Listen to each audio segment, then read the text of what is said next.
On May 11, 2024, Harrison Butker, the star kicker for the Kansas City Chiefs, delivered a commencement address at Benedictine College in Kansas. He emphasized traditional gender roles, suggesting women should prioritize motherhood and create a supportive home environment for their husbands. Here is a snippet from the full speech that made everyone angry. I think it is you, the women, who have had the most diabolical lies told to you. How many of you are sitting here now, about to cross this stage, and are thinking about all the promotions and titles you are going to get in your career? Some of you may go on to lead successful careers in the world, but I would venture to guess that the majority of you are most excited about your marriage and the children you will bring into this world. I can tell you that my beautiful wife, Isabel, would be the first to say that her life truly started when she began living her vocation as a wife and as a mother. By making it to this moment through all the adversity thrown your way from COVID, I hope you learned the important lessons that suffering in this life is only temporary. As a group, you witnessed firsthand how bad leaders who don't stay in their lane can have a negative impact on society. While COVID might have played a large role throughout your formative years, it is not unique. Bad policies and poor leadership have negatively impacted major life issues.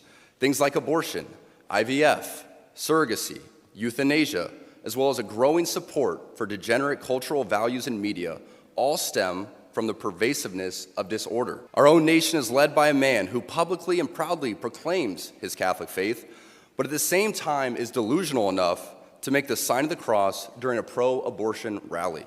He has been so vocal in his support for the murder of innocent babies that I'm sure to many people, it appears that you can be both Catholic and pro-choice.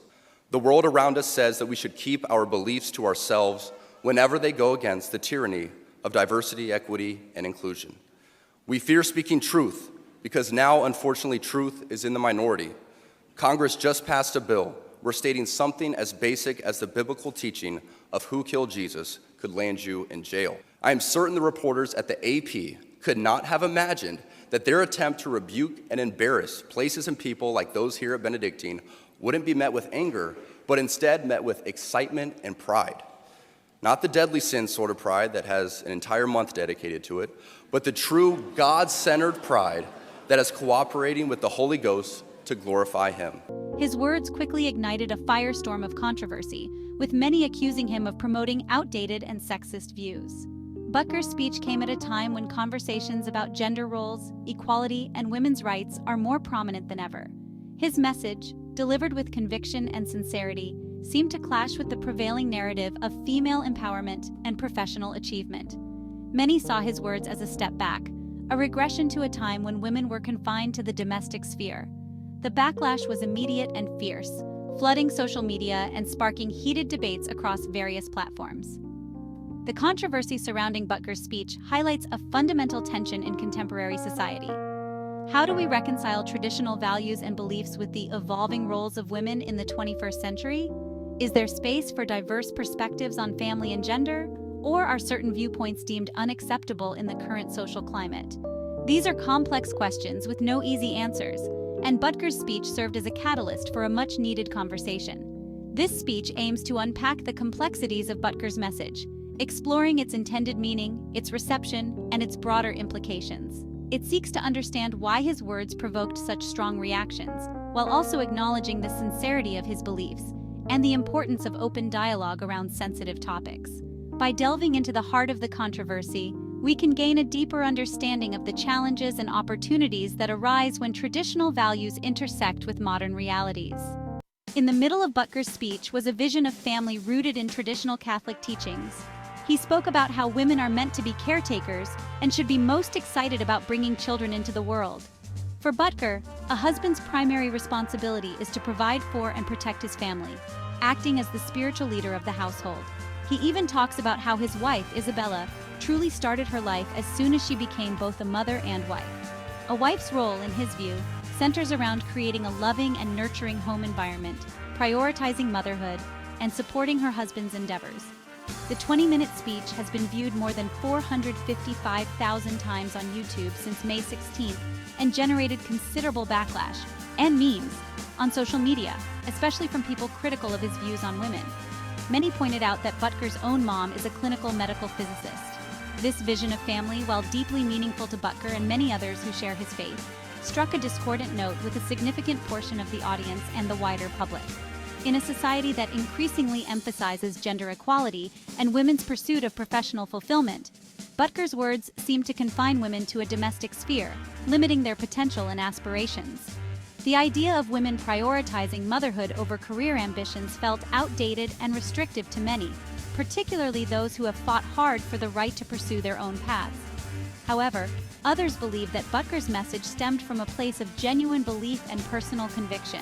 You know, it took me a minute to finally realize what was so weird but familiar about this whole situation regarding Harrison Butker's speech, but I think I finally got it. All the backlash and outrage he's getting for his speech is exactly the same, like one-to-one comparison to all those angry comments underneath that one bean soup video where people were like, well, what if I'm allergic to beans? What if I don't like beans? If you were offended at all by Harrison Butker's speech, or you didn't think it applied to you were not the intended audience. There was absolutely nothing wrong with his speech. Harrison Butker is a Christian man who holds Christian values, and he gave a speech that was filled with Christian values at a Christian college to Christian students. And after giving this specific speech to his intended audience, he received a standing ovation. Both men and women alike were in this crowd, and everybody stood up and cheered for this man when he was done. The people that his message was intended for heard it and received it well. The people who got offended by his message either aren't the ones who the message was intended for in the first place, or they're just not ready to come to terms with the absolute truth he was speaking. He wasn't targeting women by diminishing the value of their degrees and telling them that their only sense of purpose will come from being a homemaker. Even though an uncharitable analysis of a 60-second clipped out portion of his 20-minute speech may suggest that. He addressed the men also and told them that their role in family life was just as important. The truth is, most people, both men and women, will find most of their value, sense of purpose, and fulfillment in their family life, because the people in your life who you love and care about the most will always be more important than any degree or how you choose to earn money for the rest of your life. And that was the truth that he was getting at.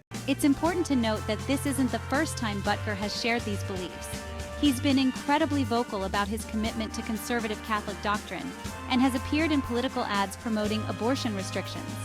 Rather, he was just expressing his understanding of a traditional family structure that he believes contributes to a strong and stable society. And it's not just the woman that Bukter decided to drag down. Butker also denounced abortion rights, Pride Month, COVID-19 lockdowns, and the tyranny of diversity, equity, and inclusion in his commencement speech. The controversy surrounding Butker's speech highlights the challenges of navigating diverse perspectives in a rapidly changing world. Everyone was mad at Harrison Butker's commencement speech, especially the Swiftie fans. Harrison referred Taylor Swift, who is known as a career-driven woman, as his teammate's girlfriend, and by teammate, he means Travis Kelce, which enraged many Swiftie fans and spreaded negative comments.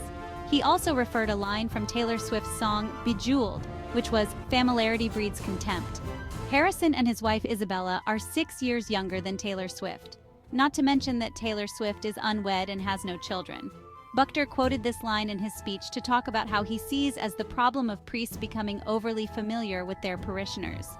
Swifties called out the hypocritical use of Swift as an example, with one proving you can't use the singer, who is arguably the biggest woman in business, and also happens to be childless and unwed, as an example for women belonging in the kitchen. One Swift fan account even joked about petitioning for the pop star to replace Butker as the Chiefs kicker. A real online petition, calling for the Chiefs to dismiss Butker for his sexist, homophobic, anti-trans, anti-abortion, and racist remarks, has gained 95,000 signatures and counting since Monday. This highlights the challenges of engaging in meaningful dialogue across ideological divides, particularly when sensitive topics like gender and religion are at the forefront. The most controversial aspects of Butker's speech was his emphasis on women prioritizing motherhood and creating a supportive home environment for their husbands. This message struck a nerve with many, who saw it as relegating women to a domestic sphere and limiting their potential outside the home. In a society that increasingly values female empowerment and professional achievement, Butker's words seem to contradict the progress made in recent decades. However, it is important to acknowledge that the decision of whether or not to pursue motherhood, and to what extent, is deeply personal and should be made by each woman based on her own circumstances, beliefs, and aspirations. There is no single right answer, and societal pressures should not dictate such a fundamental life choice. Women who choose to prioritize motherhood should be celebrated for their dedication to raising the next generation, just as women who choose to focus on their careers should be celebrated for their contributions to society. As a result, many women on TikTok are showing off their degrees in order to show that they can achieve more than just being mothers and wives. Furthermore, it is essential to recognize that the concept of a supportive home environment can take many forms. It does not necessarily imply a return to a bygone era where women were solely responsible for domestic tasks and childcare. In modern families, both partners often contribute to household chores and childcare, creating a shared sense of responsibility and a more equitable division of labor. Ultimately, the decision of how to balance work, family, and personal fulfillment is a complex one that each individual must navigate based on their own values and priorities. There is no one-size-fits-all solution, and society should strive to create an environment where women feel supported and empowered to make the choices that are right for them without fear of judgment or condemnation. Well, I hope you enjoyed the gossip. Thank you for watching and see you in the next video.